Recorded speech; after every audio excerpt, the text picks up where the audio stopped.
உடுமலை தமிழிசை சங்கம். இது உடுமலையின் பெருமை. உடுமலை தமிழிசை சங்கம் மற்றும் பொள்ளாச்சி விவேடியன் டெக்னாலஜிஸ் இணைந்து வழங்கும் மகுடம் சூடும் மங்கை 2025.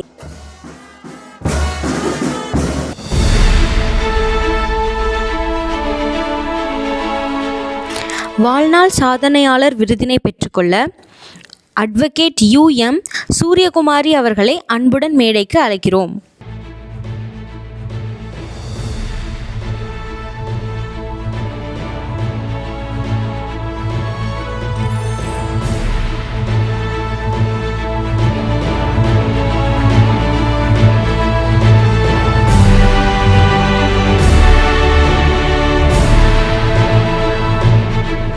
என்னோட பெயர் சூரியகுமாரி. நான் இங்கே அரசு உயர்நிலைப் பள்ளியில் சேர்ந்து படித்தேன். விசாலாட்சி காலேஜில் BSc ஜுவாலஜி படித்தேன். திருமணம் நடைபெற்றது. குழந்தை பிறந்த பிறகு நான் சட்டக்கல்லூரியில் பயின்றேன். பார் கவுன்சில் ஆஃப் இந்தியாவில் பதிவு செய்து கொண்டேன். பின்னர் உடுமலையில் வழக்கறிஞராக பணிபுரிந்தேன். மேலும் எனக்கு தனிப்பட்ட முறையில் ஹீலிங் ஹேண்ட்ஸ் சேரிட்டபிள் ட்ரஸ்ட் என்ற ஒரு ட்ரஸ்டை நிறுவி பல வகைகளிலும் சேவை செய்து வருகிறேன்.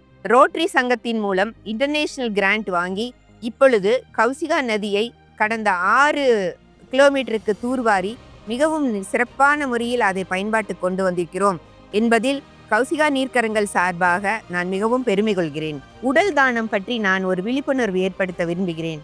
ஏற்கனவே நான் எனது உடலை தானம் கொடுத்திருக்கிறேன். நமது மக்கள் அந்த ஒரு விழிப்புணர்வை எடுத்துக்கொண்டு உடல் தானம் செய்ய முன்வருமாறு இந்த சந்தர்ப்பத்தில் நான் பணிவோடு கேட்டுக்கொள்கிறேன். இந்த வாய்ப்பை அளித்து தமிழிசை சங்கம் எனக்கு இந்த மாதிரி ஒரு விருதினை கொடுத்ததற்காக அவர்களுக்கு எனது மனமார்ந்த நன்றிகளை.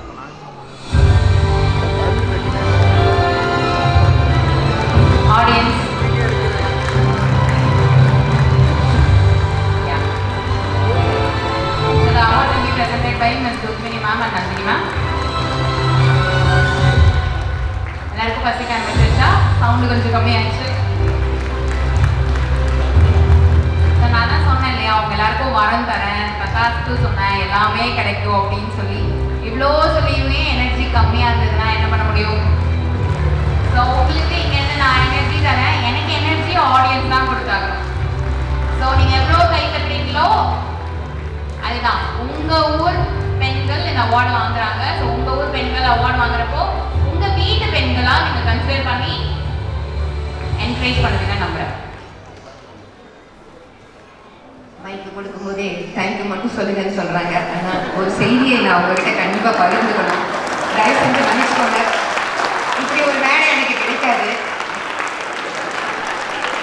நான் பெரிய ரொம்ப நேரம் எடுத்துக்க.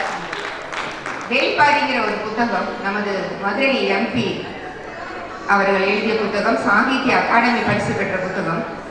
அதில் ஒரு நாவல் வந்தது. அந்த நாவலில் 3 வேந்தர்கள், சேர சோழ பாண்டியர்கள் அனைவரும் சேர்ந்து பாரி அதாவது பரம்பு மலையை தாக்குவார்கள். எதற்கு என்று எதற்கு என்றால் பாரியினுடைய புகழை அழிப்பதற்கும் அதனுடைய இயற்கை வளங்களை சூறையாடுவதற்கும் தான் அந்த போர்.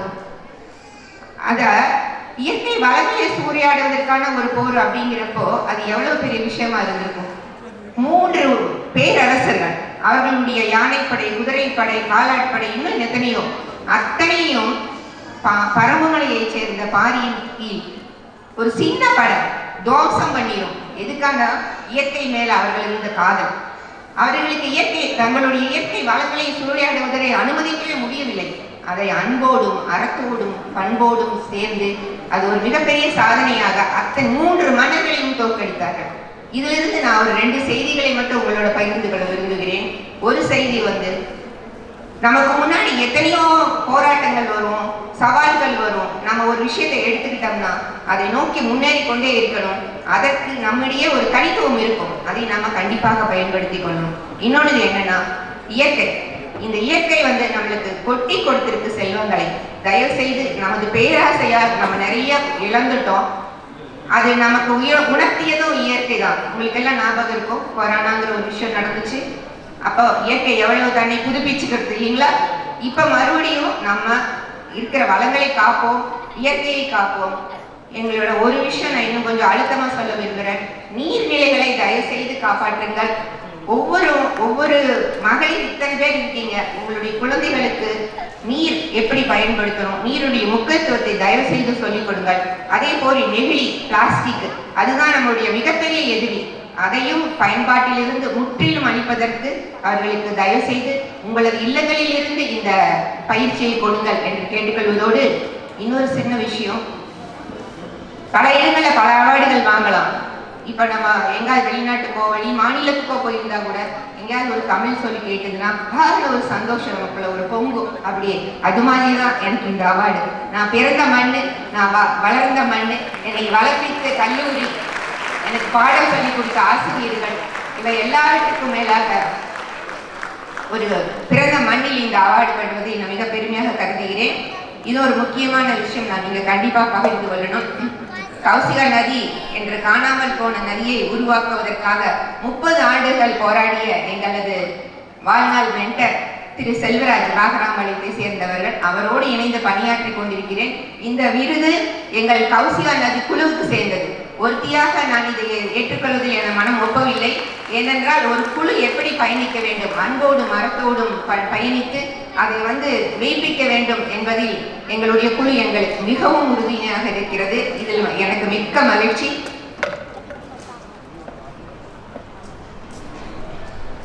இந்த விருதை வழங்கிய தமிழேச சங்கத்துக்கும் எனது மிகப்பெரிய நன்றிகள். அதுல இன்னொரு சின்ன விஷயமும் சொல்லிக்கிறேன். ஏதோ பரிசு கொடுத்தோம், சாப்பாடு போட்டோம், மகுடம் சூட்டிட்டோங்கிறது இல்லாம மிக மிக வித்தியாசமான ஒரு ஆர்வமான ஒரு விஷயம் செஞ்சிருக்காங்க. அதை நான் தலைவணங்கி ரொம்ப சிறப்பாக பாராட்டுகிறேன், மிகவும் மகிழ்ச்சி கொள்கிறேன். ஏன்னா நீங்க இதை இவ்வளவு பெரிய விஷயமா எடுத்து இன்னும் முன்னேற கொண்டு போகிறதுக்கான வாய்ப்புகளை உருவாக்கி கொடுக்கிறீர்கள். அதற்கு உங்களுக்கு அனைவருக்கும், குறிப்பாக திரு சண்முக சுந்தரம் அவர்களுக்கும், ஏன்னா இது ரொம்ப மெட்டிகுலஸா ஒவ்வொரு விஷயத்தையும் பிளான் பண்ணி செஞ்சிருக்காங்க. இதுக்காகவே நான் உங்களை மிகப்பெரிய வாழ்த்துக்களும் பாராட்டுகளும் செலுத்திக் கொள்கிறேன். இந்த விருது எனக்கானது இல்லை, இது எங்கள் கௌசியா நீர்க்கரங்களுக்கான விருது என்று சொல்லிக்கொண்டு விடைபெறுகிறேன். நன்றி.